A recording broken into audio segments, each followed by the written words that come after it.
que o diabo, ele não tem medo das nossas conquistas. Ele tem medo das nossas renúncias. Quando você se renuncia para viver o reino, quando você renuncia para viver o chamado, meu irmão, o inferno treme. Porque você vai ali trabalhar para um Deus, para o Rei dos Reis. A paz do Senhor, meus amados. Tudo bem com vocês? Graças a Deus. Irmãos, o Senhor me deu uma palavra sobre Neemias. Logo no início, quando a gente começou a pesquisar terreno lá no Ipava. E Deus falou assim ao meu coração: estuda o livro de Neemias. E assim, já faz um bom tempo e eu ainda não acabei ele. Mas Deus tem algo para os nossos corações. A palavra, ela não é minha, ela é do Senhor. Quando nós estamos aqui, nós somos somente um instrumento do Senhor, porque a palavra é dele, então ele se responsabiliza. E eu queria meditar juntamente com os irmãos em Neemias 4. Aí a gente vai pular alguns versículos, tá bom? Neemias 4. Enquanto os irmãos procuram, e aí coloca aqui, deixa eu fazer aqui um contexto da história, né? O povo judeu, eles foram cativos, né, lá da Babilônia. A cidade foi destruída. A cidade, o rei ali, inimigo, ele destruiu a cidade, ele tacou fogo na cidade, porque antigamente, naquele tempo, as cidades, elas eram muradas. E elas tinham portas. Então, cada cidade tinha ali, né? Imagina uma casa e o quintal e tem um muro. Tem lá o muro, né? Era assim as cidades. Então, elas eram muradas, tinha as portas e era segurança, porque ali existiam muitas guerras. E quando o povo ali ele foi cativo, o rei inimigo foi lá, destruiu, queimou, derrubou as portas. E tinha várias brechas, enfim. E aí o povo, muitos foram escravos para a Babilônia e muitos ficaram. E quem ficou em total destruição. E isso por 120 anos. 120 anos. Uma cidade totalmente destruída, uma cidade totalmente acabada e o povo sofrendo, porque não tinha prosperidade ali, não tinha emprego, não tinha o que comer. O povo, ele estava vivendo por viver, por existir. E esse é o contexto de quando é escrito o livro de Neemias. Então, nós vamos ler aqui. Vou dar um trabalho aqui para o Becão. Vamos lá. Número 1. Neemias 4:1. Quando Sambalat tomou conhecimento sobre a obra de restauração das muralhas que estávamos implementando, ficou irado. Ridicularizou os judeus e, 2, na presença dos seus compatriotas e dos grandes líderes de Samaria, exclamou: o que aqueles fracos judeus estão tentando fazer? Será que não conseguiram se fortalecer? Irão ainda oferecer sacrifícios? Serão capazes de terminar o que iniciaram em um só dia? Talvez até possam ressuscitar pedras de construções dos montes, de escombros e de pedras queimadas? 3. Tobias, o amonita, que estava ao seu lado, acrescentou: mesmo que surgiram em uma só raposa, derrubará esse muro de pedras. 6.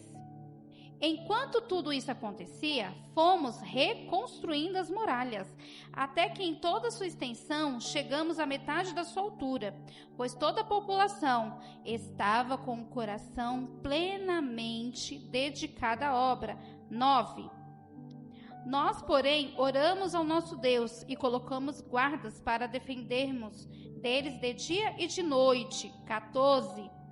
Fiz uma rápida avaliação geral da situação e declarei aos nobres, aos oficiais, aos magistrados e aos restantes da população: não os temais de modo algum, lembrai-vos do Eterno, nosso Deus, grande e poderoso, e lutai com bravura pelos vossos irmãos, pelos vossos filhos e filhas, vossas esposas e vossas propriedades. Vamos lá para o 21, 22 e 23. Assim, trabalhávamos na obra, metade dos homens pronto para lutar com as suas armas à mão, desde o alvorecer até o pôr do sol. 22. Naquela ocasião, eu também ordenei ao povo: cada um de vós, com o seu ajudante, permaneça em Jerusalém, para que de noite nos sirvam de guarda e de dia trabalhem.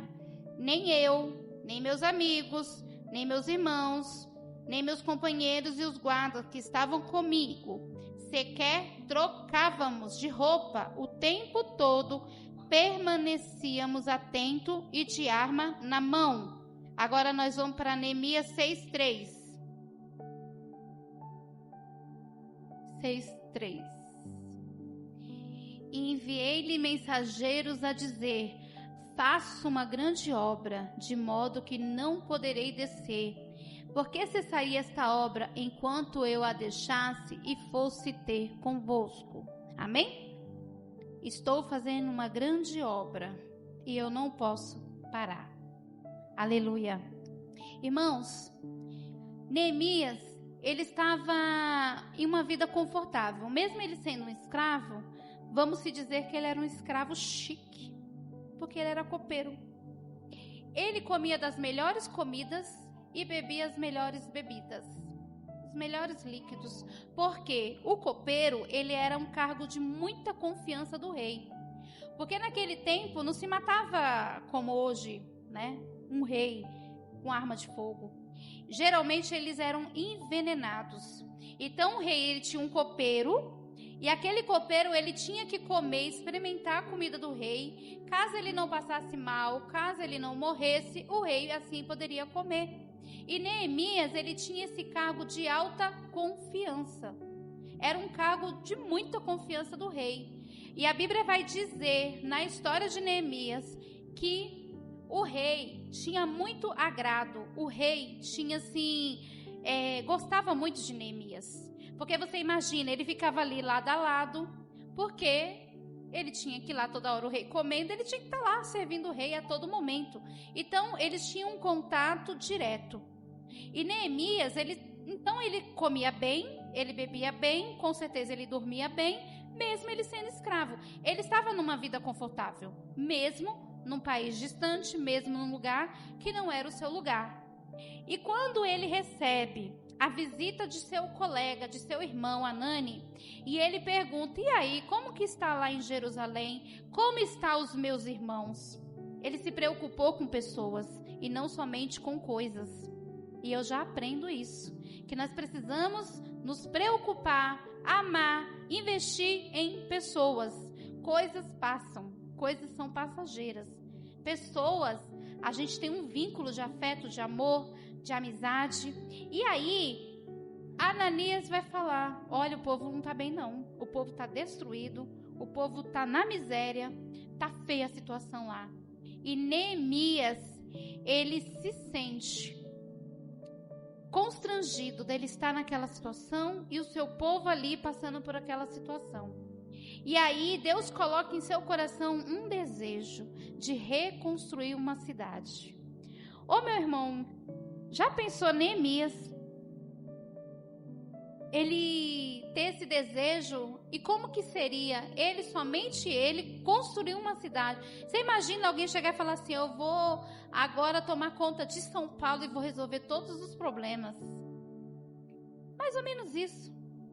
E aí, ele tem algumas sequências da vida dele que fez ele vitorioso. Algumas atitudes da vida dele que levou ele ao sucesso. A primeira, eu separei 18, eu não vou poder, não tem como eu falar 18 aqui, mas eu vou pegar aqui as principais.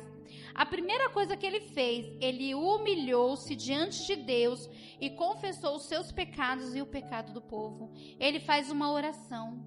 Senhor, perdoa os nossos pecados. Senhor, sabe por que nós estamos assim? Eu estou lembrado, porque o Senhor falou que se o povo não se convertesse, se o povo não voltasse para o Senhor iria fazer isso e o povo ficaria 70 anos em cativeiro. E foi o que aconteceu. Ele não tinha toda aquela culpa, mas ele se colocou, ele teve essa atitude de intercessor, ele orou pelo povo, ele se humilhou. E a Bíblia vai dizer lá em Crônicas que se o meu povo, ele se humilhar, se o meu povo se converter dos seus maus caminhos, se o meu povo ele voltar, eu irei sarar a terra. Irmãos, é uma atitude linda quando nós reconhecemos que nós somos pecadores, que nós somos falhos, que nós somos sujeitos às falhas, mas Deus ele é grande, Deus ele é poderoso. Irmãos, não é de vergonha nós nos humilharmos perante a face do Senhor.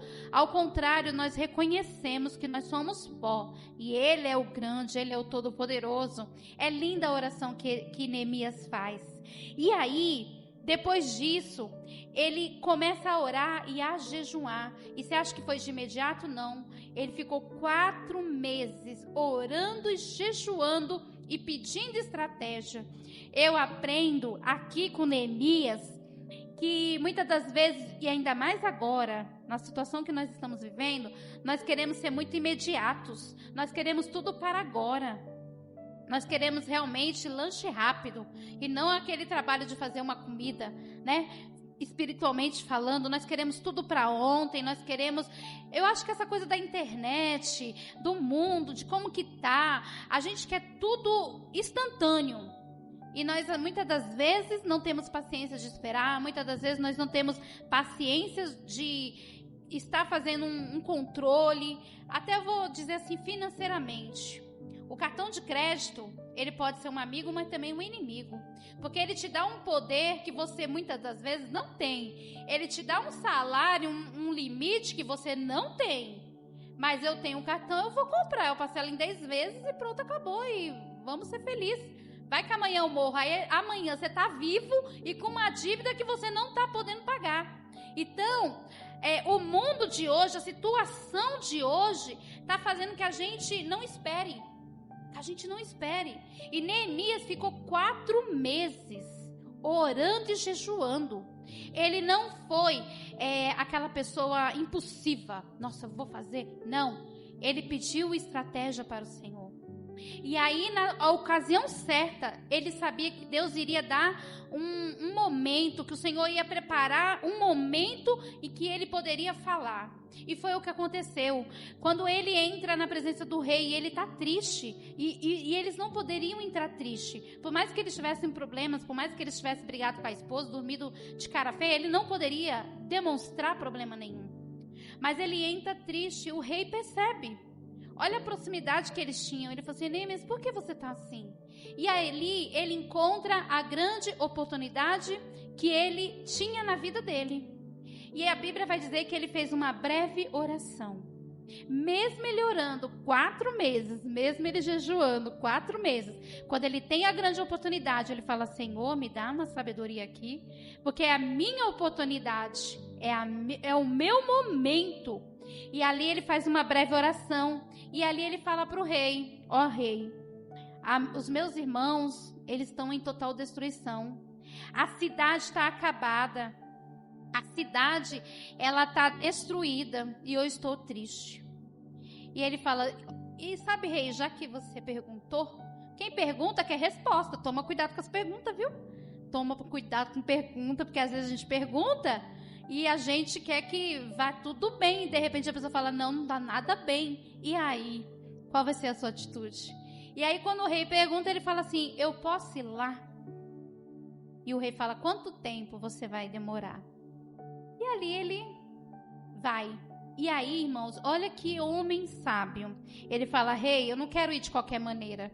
Me dá cartas, me dá uma autoridade, para quando alguém me perguntar por que eu estou indo, o que está acontecendo, eu tenho um amparo. Ele foi obediente, ele foi estrategista.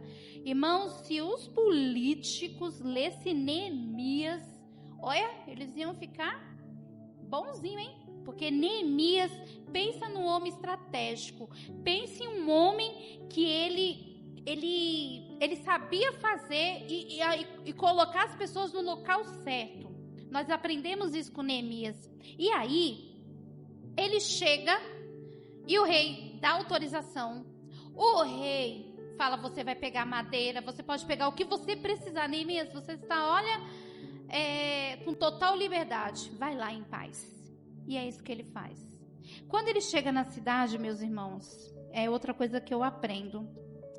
Primeiro, ele não falou para ninguém antes de inspecionar o estrago.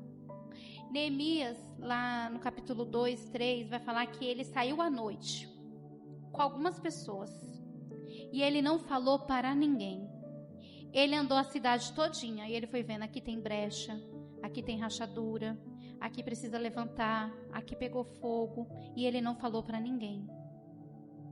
Tem coisas que a gente não tem que falar para ninguém. A gente tem que falar para o autor da nossa vida. Olha que homem sábio. Por que ele não falou para ninguém? Porque ali, do jeito que estava, uma pessoa, para ganhar um pedaço de pão, ele poderia vender as estratégias de Neemias. Ele poderia chegar nos inimigos e falar assim, olha, eu tenho uma, mas vai custar tanto. Eu tenho um segredo, mas vai custar tanto. A gente precisa ter inteligência. Há momentos de se calar e há momentos de falar. Há momentos de juntar e há momentos também até de separar. Eclesiastes vai falar sobre isso. Neemias, ele usou de estratégia. Ele falou assim, enquanto eu não ver tudo, eu vou ficar quieto. E eu aprendo, porque assim, ainda mais a gente que é mulher, né? Às vezes a gente já quer falar tudo, todos os segredos e todos os planos e tudo, e fala para todo mundo e coloca nos status. Meu irmão, aquilo que o povo não sabe, ele não estraga. Nem tudo a gente pode revelar. Nem tudo a gente pode falar. Quando a gente fala, quando a gente abre muito leque, existe aí uma complicação. E a gente tem que tomar cuidado. Então, guarde seus sonhos para você.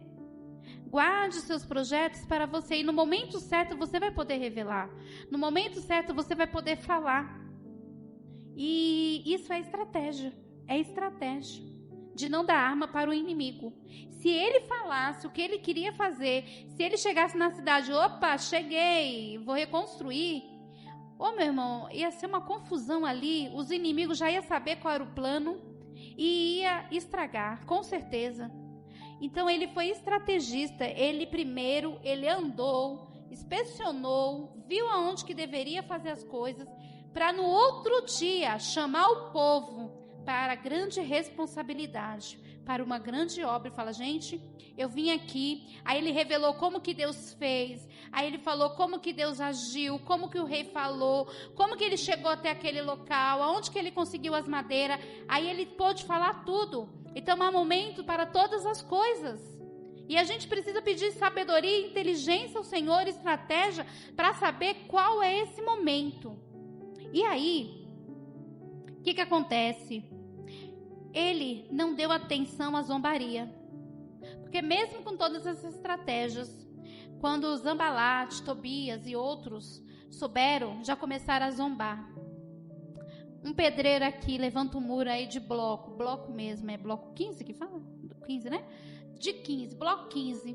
Aí você imagina, uma raposa vai encostar e vai derrubar. Como que derruba um bloco que está lá bem estruturado, que tem ali sapata, que tem coluna, que tem viga? É para zombar mesmo. Uma raposinha encostou, derrubou. Você quer construir isso em um dia? Eles começaram a zombar. Eles começaram a colocar impedimento para deixar a pessoa, Neemias e seus trabalhadores, desanimados, duvidosos. Será mesmo que eu vou conseguir? Será mesmo que Deus vai fazer? Será mesmo que vai acontecer? Mas Neemias, ele não deu ouvido. Quando Sanbalate, ele de várias estratégias, primeiro ele usou da zombaria, depois ele pediu para Neemias descer e conversar com ele. Ele falou assim, não posso, estou em uma grande obra, não posso parar. Eu não posso parar para descer, para ter conversinha, porque o tempo que eu vou perder é o tempo que eu estou trabalhando. Depois eles pagaram um profeta para profetizar algo que Deus não tinha falado. Olha a falta de temor, olha como espiritualmente aquele povo estava. Totalmente destruído, não era só a cidade. E aí Neemias, ele fala, não, eu sei para quem eu vim. Eu sei porque eu estou aqui. Irmão, quando você tem a convicção no teu coração, quem é Deus e quem você é para Deus, você vai fechar os seus ouvidos para a zombaria. Você vai fechar a sua mente para quando o inimigo vir atacar ela e falar, você não é ninguém, você não é nada, você não consegue, você não pode. Ô meu irmão, ouça a voz do Senhor. Prefiro ouvir a voz do Senhor, porque quando você ouve a voz do Senhor, você tem garantia que aquilo que Ele falar, Ele irá prometer. Ele promete e Ele cumpre. Ele promete e Ele faz, porque Ele é poderoso. E aí, Ele colocou a mão na obra. Porque assim, falar, vou falar igual meu marido fala, até papagaio fala. Falar, todo mundo fala. Agora, colocar a mão na obra, executar, fazer, é outra história. E Neemias, ele foi muito estrategista. Quando ele chegou lá, a cidade inteira estava acabada. A cidade inteira estava queimada e tinha várias brechas. Olha o que ele faz. Você está aqui.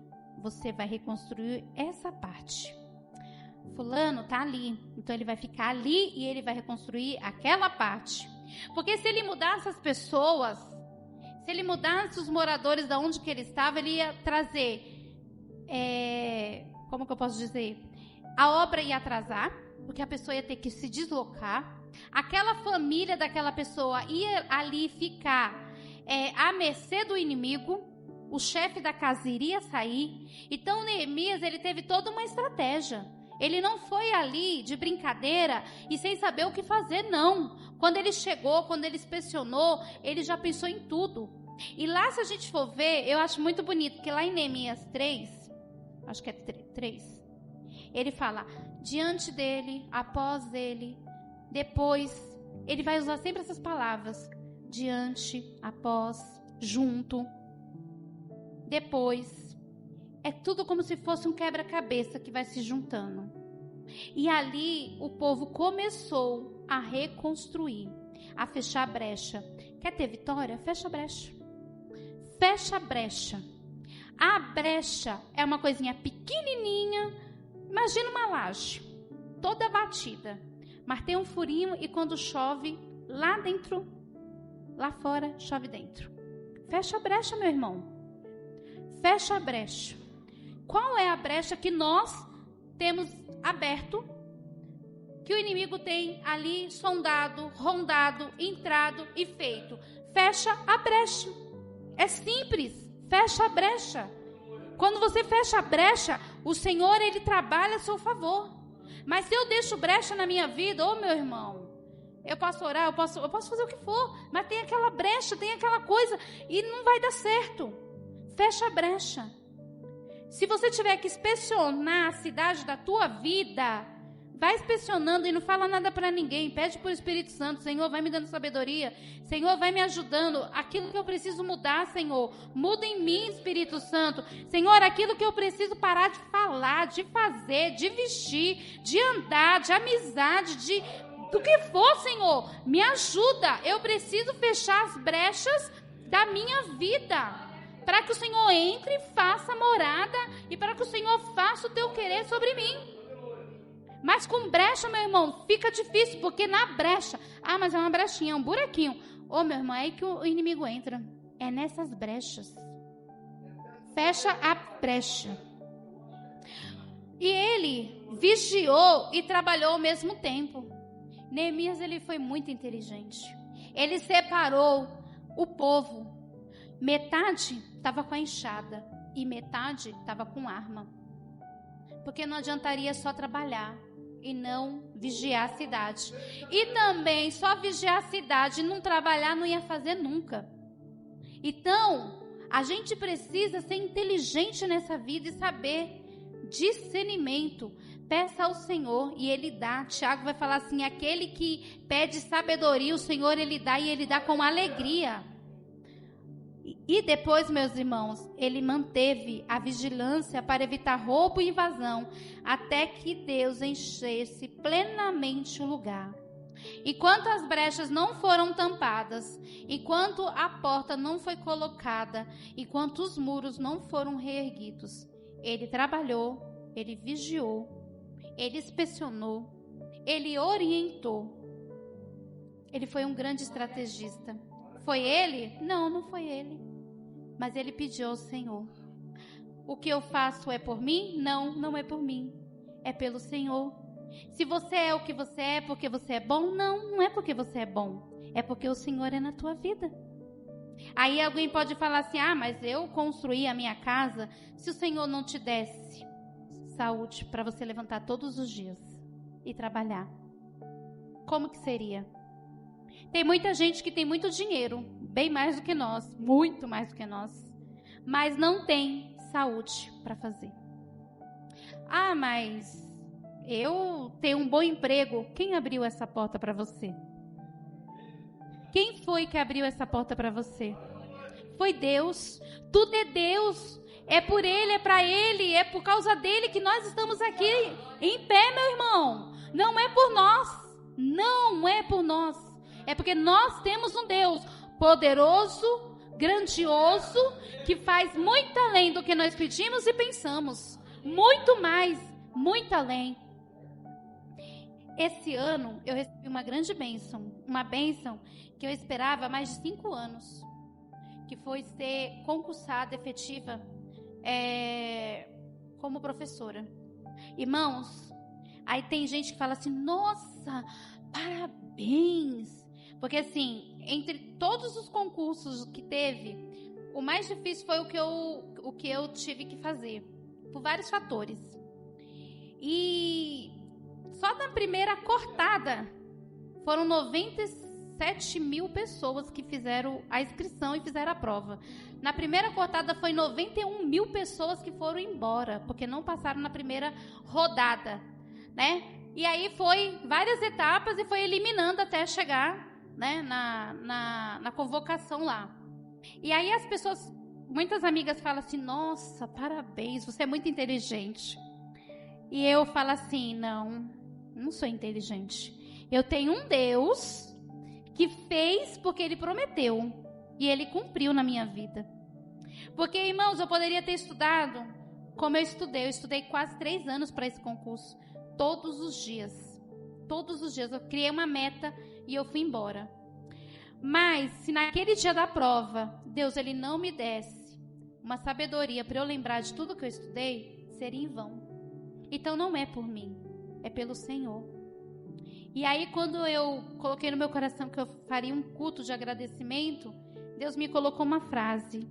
Nunca foi sorte, sempre foi Deus. E é isso, meus irmãos. Não é sobre nós. Sobre nós vai ter várias falhas.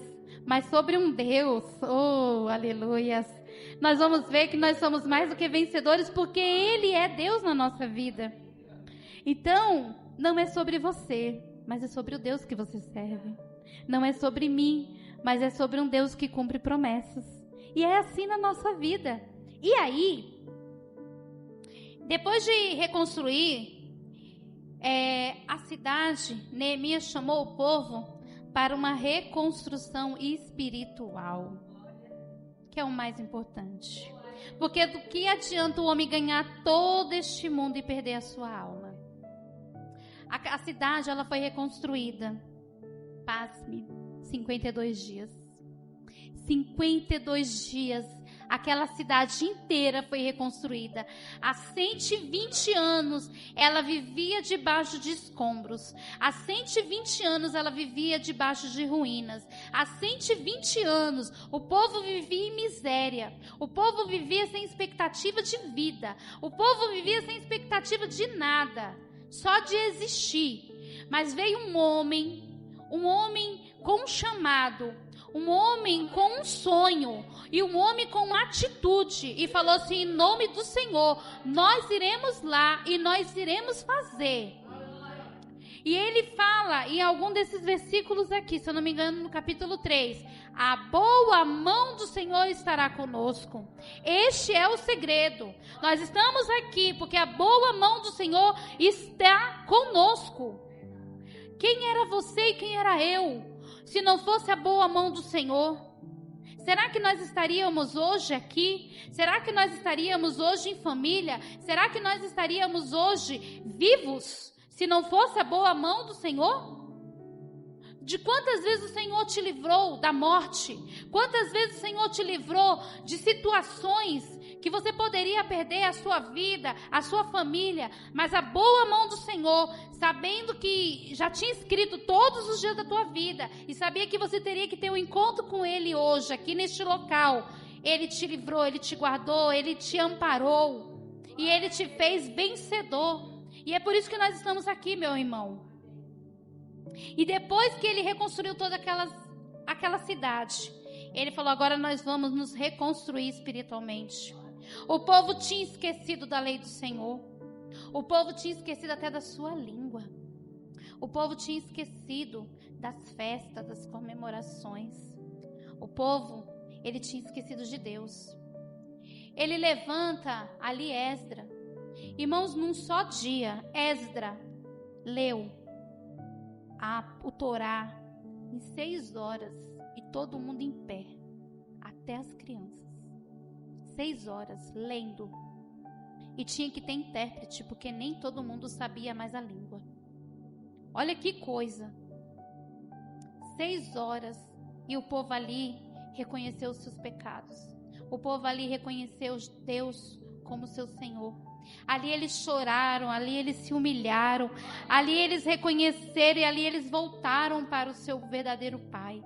E aquela cidade, ela não foi somente reconstruída fisicamente, mas espiritualmente. Esdras não foi ali somente para reconstruir muros. Ele não foi somente ali para reconstruir, trabalhar com cimento e com bloco, mas ele foi ali para reconstruir vidas. Então, quando você se dispõe, eu vou falar um negócio para você, viu? Deus não chama ninguém desocupado, não. Deus chama quem está trabalhando e quem quer trabalhar para o reino. Hoje eu estava ouvindo um hino, eu até falei assim para o Carlos, eu falei assim: nossa, que frase bonita, né? É um hino que até o grupo de louvor aqui canta, não vou lembrar agora não. Mas a frase era assim, que o diabo, ele não tem medo das nossas conquistas, ele tem medo das nossas renúncias. Quando você se renuncia para viver o reino, quando você renuncia para viver o chamado, meu irmão, o inferno treme, porque você vai ali trabalhar para um Deus, para o Rei dos Reis. Que coisa linda. Então Deus, ele não chama ninguém desocupado. Trabalhe. O hino até fala assim, né? Eu estou perdendo a minha vida. Eu estou perdendo a minha vida. É o hino que vocês cantam aqui. É perdendo a vida, né? E realmente, muitas das vezes, humanamente falando, parece que a gente perde a nossa vida. Porque a gente deixa de ir a alguns lugares, a gente deixa de dormir até mais tarde, a gente deixa de curtir, a gente deixa algumas amizades, algumas rodas. No que você deixa a amizade, às vezes você pode perder alguns privilégios e assim por diante. Mas Jesus vai dizer, se você pegar a sua cruz e você seguir, você vai ganhar. Você vai ganhar. A gente nunca perde com Deus, você pode ter certeza disso. Você nunca irá perder com Deus. Nunca, jamais. Você não perde, você só ganha. Humanamente, alguém pode falar: nossa, mas essa pessoa, ela não se diverte, porque ela não pode viajar, porque todo domingo ela tem que estar na igreja. Meu irmão, não é bem assim não. Mas você está aqui, você está no melhor lugar. Davi, ele falou: eu prefiro estar na tua casa um dia do que 1000 em qualquer outro lugar. Porque ele sabia que aqui você ganha. Você ganha, meu irmão. Como que você ganha? E por último, ele não deixou mais o comodismo e a estagnação tomarem conta do seu espírito em relação à obra de Deus. Ele não carregou jugo nem fardo, não fez o trabalho de Deus, mas descansou nele. Não tente fazer o trabalho que Deus vai fazer. Não faça. Faça o seu. Faça o seu. Faça o possível. O impossível quem faz é Deus, né? Não vamos trocar as coisas não, viu? Não troque as coisas. Não troque da ordem. Deus, ele faz o impossível. O possível nós fazemos. Então, entregue teu caminho ao Senhor. Descanse nele. E o mais ele fará. Amém? Esta é a palavra que Deus colocou. E também tem o último aqui. Eu falei último, né? Mas ele não fez acordo com quem é impuro. Depois que Neemias ali, ele reconstruiu a cidade, ele chamou o povo para o arrependimento, para se voltar a Deus, tinha muita gente ali que eles estavam fazendo casamento mistos. E ali ele entrou num acordo com o povo, falou assim, não, a gente vai voltar e a gente vai voltar do jeito que Deus quer. Então, quando você está alinhado à vontade do Senhor, o Senhor, ele te abençoa e ele alinha a sua vontade a dele. Então, Deus, ele pode muitas coisas. Mas para que isso aconteça, não que ele precise de nós para fazermos. Mas quando nós nos alinhamos à vontade do Senhor, ele se agrada. E no que ele se agrada, meu irmão, não tem como você pedir, se assim não for da vontade de Deus, porque tem que ser da vontade do Senhor, tá? Não vai naquilo que tudo que você pedir vai acontecer. Irmão, vai acontecer se for da vontade de Deus. Porque ele sabe o que é melhor para nós. Se for alinhado à vontade dele, vai acontecer, porque ele é poderoso para fazer acontecer. Se for da vontade dele. Porque muitas vezes eu posso pedir algo e achar que aquilo é maravilhoso para mim. Mas não vai ser. Em vez de ser bênção, vai ser maldição para minha vida. E olha, eu falei lá do concurso. Eu sempre tentei entrar na prefeitura por contrato, porque a prefeitura ela abre contrato e a pessoa trabalha 1 ano, 2 anos, enfim, depois ela acaba o contrato. Eu sempre tentei. Irmãos, pense numa pessoa que fazia de tudo para entrar. De tudo. Meu Deus do céu. Aí abria inscrição por uma coisa, eu colocava e o que eu não tinha feito a inscrição chamava, o que eu tinha feito não chamava. Aí no outro ano eu invertia. Aí chamava aquele que não tinha chamado. Que confusão, eu nunca consegui entrar. Aí, depois que eu tomei posse, sabe o que Deus falou no meu coração? Eu não ia te dar um contrato, eu ia te dar uma efetivação. Olha como que Deus faz. Você pensa que aquilo é bom para você. Você acha que é daquela maneira. E Deus tem o melhor, um bem melhor. E aí, depois que eu entrei, passou 1, 2 meses, eu fui chamada no contrato, porque tem a chamada e vai na sequência. Aí um rapaz que trabalha lá falou assim, professora, você precisa comparecer na prefeitura amanhã pro contrato. E deu risada, né? E ele colocou kkkk. Aí eu falei assim, não, mas... Ele falou assim, não, eu tô brincando. Eu tô brincando porque você nem pode, porque você é efetiva. E aí quando ele falou isso, Deus falou ao meu coração isso. Eu não ia te dar um contrato, eu ia te dar uma efetivação. Você tinha que ter esperado no meu tempo. No meu tempo, eu ia trazer eu ia, assim, bater o martelo. E realmente foi assim que Deus fez. Então, eu agradeço a Deus. E Neemias nos ensina, irmãos, que eu estou fazendo uma grande obra e eu não posso parar. Não pare. Não descanse. Porque a obra que Deus chamou para a tua vida, ela é grande. Mas para isso, você tem que deixar as distrações. Para isso, você tem que deixar o seu querer. Para isso, você tem que largar tudo e viver. Faça igual aquela mulher samaritana. Larga o balde, larga a água, larga e vai com Jesus, porque Ele tem água. Água que flui do rio da vida. Ele tem água que jamais você vai sentir sede. Faça como Pedro, que largou a rede e seguiu o mestre. Faça como grandes homens do Senhor. Moisés morava num palácio, ele largou, ele foi para a montanha, ele foi para o deserto, mas ele teve algo bem melhor na vida dele. Faça isso e você jamais jamais irá se arrepender dessa escolha. Amém? Palmas para o Senhor e o grupo de louvor vem aqui. Glória a Deus. Deus é maravilhoso, Ele tem muito além. Ele tem muito além para nos dar. Faça a vontade do Senhor e você irá viver o extraordinário de Deus na tua vida. Amém?